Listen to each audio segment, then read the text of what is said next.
Hai, apa kabar semuanya? Semoga kabar Anda baik-baik saja. Terima kasih karena sudah memberikan support dan juga kesetiaan Anda untuk membangun channel Codot Film. Yuk kita lanjutkan alur ceritanya, sambil siapin kopi dan cemilan, setting suara volume full. Gasken. Alkemis.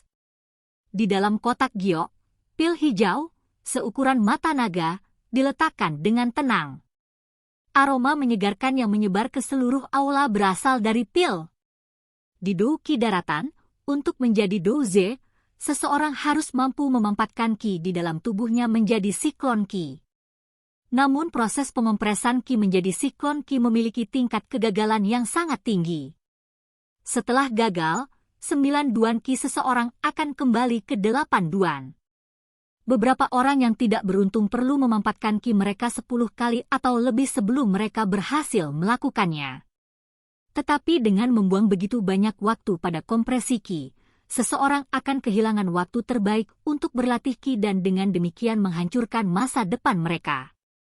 Ki Gathering Power, penggunaannya adalah untuk memungkinkan seseorang dengan 9 duan ki memiliki tingkat keberhasilan 100% ketika mencoba untuk memampatkan ki seseorang.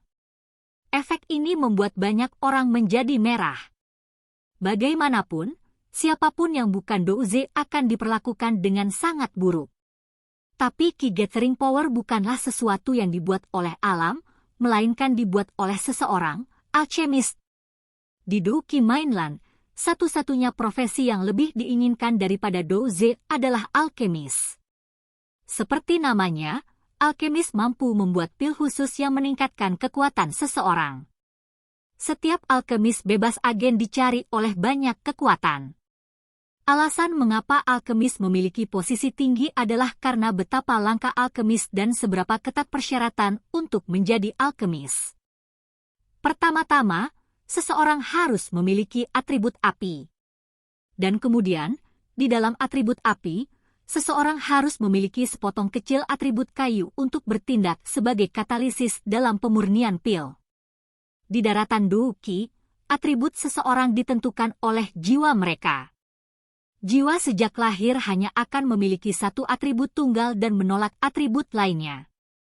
Jadi tidak mungkin seseorang memiliki dua atribut. Tentu saja tidak ada yang tidak mungkin. Dalam sejuta orang, akan selalu ada seseorang yang memiliki jiwa yang bermutasi. Di dalam orang-orang yang memiliki jiwa yang bermutasi ini, beberapa memiliki potensi untuk menjadi alkemis. Namun, seseorang yang memiliki atribut api dan kayu tidak cukup untuk menjadi seorang alkemis. Itu karena seseorang juga harus memiliki persepsi jiwa atau cetakan jiwa yang kuat. Dalam penyempurnaan pil, 3 persyaratan terpenting adalah bahan, nyala api, dan persepsi jiwa seseorang. Bahan. Mereka harus menjadi harta karun alam.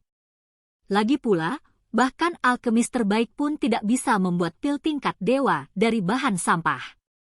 Oleh karena itu, bahan dasar yang baik sangat penting untuk pil yang baik. Nyala api. Atau api yang dibutuhkan saat memurnikan pil. Api yang digunakan dalam pil penyulingan tidak mungkin api biasa melainkan, itu pasti api Douki yang dibuat melalui Douki dengan atribut api. Tentu saja, ada beberapa api bermutasi yang sangat kuat di alam. Beberapa alkemis kuat akan mengambil api ini dan menggunakannya untuk memurnikan pil, bukan api Douki mereka sendiri. Api yang bermutasi ini tidak hanya meningkatkan tingkat keberhasilan penyempurnaan, tetapi juga meningkatkan keefektifan pil. Karena pil pemurnian adalah tugas yang mengerikan, periode pemurnian yang lama membutuhkan banyak Douki, dan karena itu, setiap alkemis brilian juga merupakan Douze tipe api yang kuat. Persyaratan terakhir adalah persepsi jiwa. Saat memurnikan pil, intensitas nyala api perlu dikontrol dengan presisi yang menggelikan. Jika apinya sedikit terlalu panas, pil di dalam tungku akan terbakar menjadi abu, membuang waktu dan tenaga sang alkemis. Oleh karena itu, mengontrol intensitas nyala api merupakan prasyarat untuk menjadi seorang alkemis.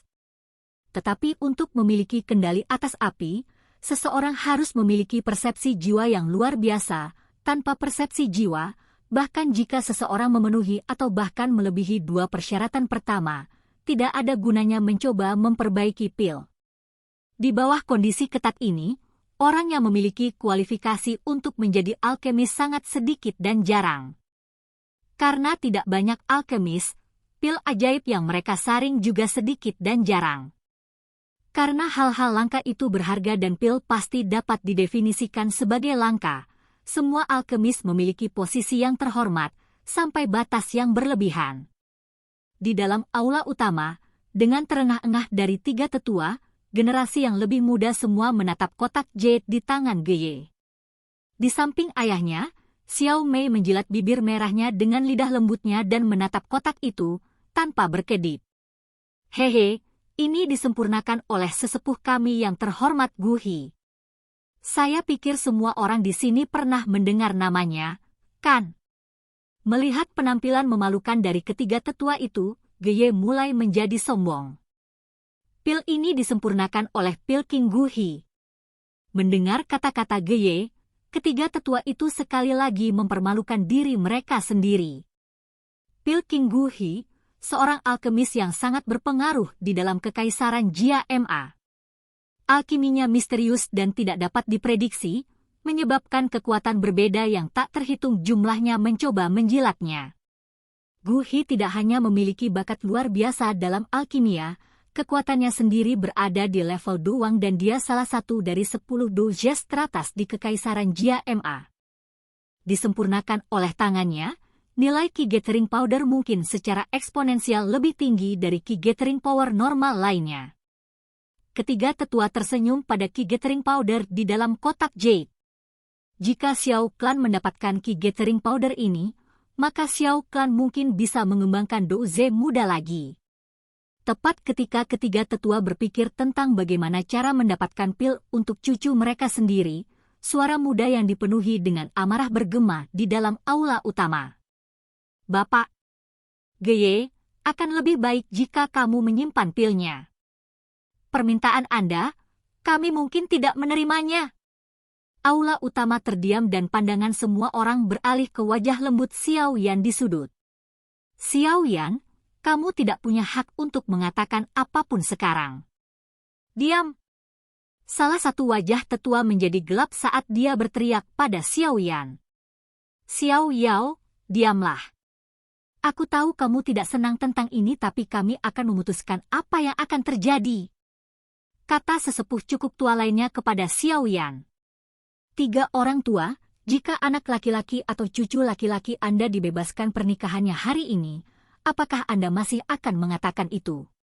Xiao Yao perlahan berdiri. Ujung mulutnya melengkung ke atas sebagai ejekan. Karena jelas bahwa ketiga tetua memperlakukannya dengan jijik, mengapa dia harus begitu menghormati mereka?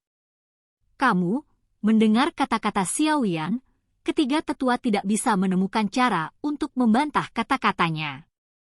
Tetua ketiga yang pemarah bahkan mulai mewujudkan doukinya dengan marah.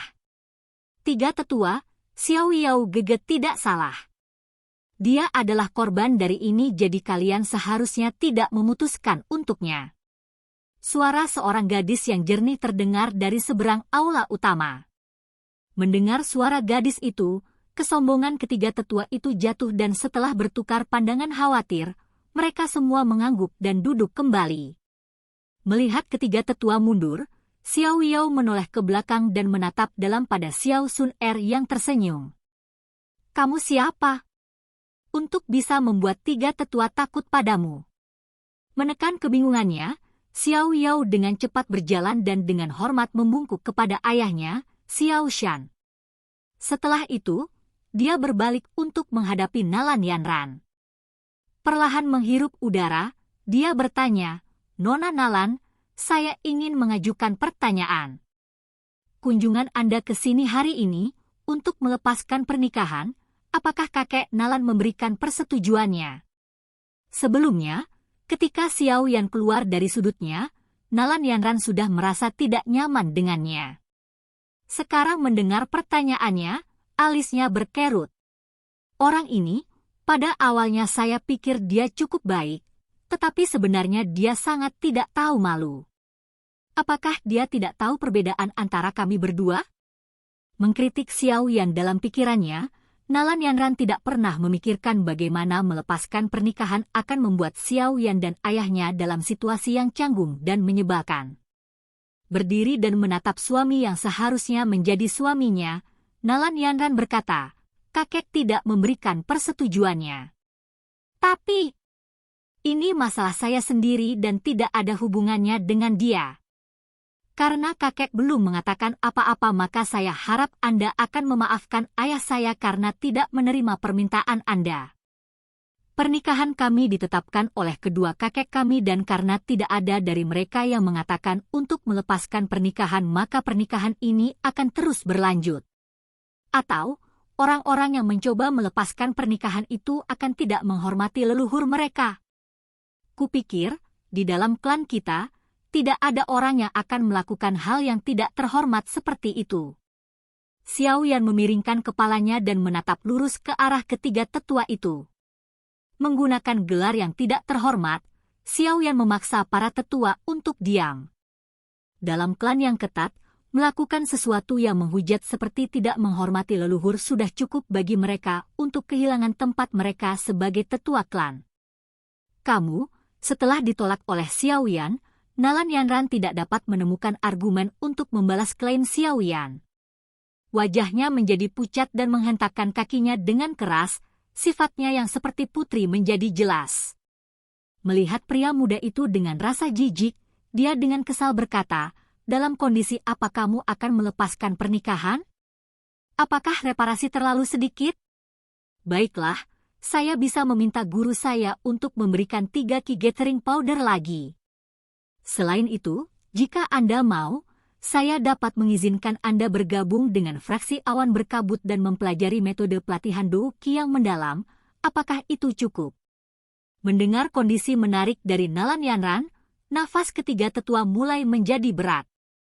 Di dalam aula utama, generasi muda menelan ludah. Bergabung dengan fraksi Mystical Roots? Ya Tuhan, itulah impian banyak orang. Setelah mengatakan semua syarat ini, Nalan Yanran mengangkat dagu seputih saljunya, seperti seorang putri yang memanggil para pelayannya. Dia menunggu jawaban Xiao Yan dan tahu bahwa kondisi ini cukup untuk membuat setiap pemuda gila. Silakan pergi ke. Oke guys, jangan lupa like, comment, share, and subscribe di channel Codot Film. See you next video, peace out and bye-bye.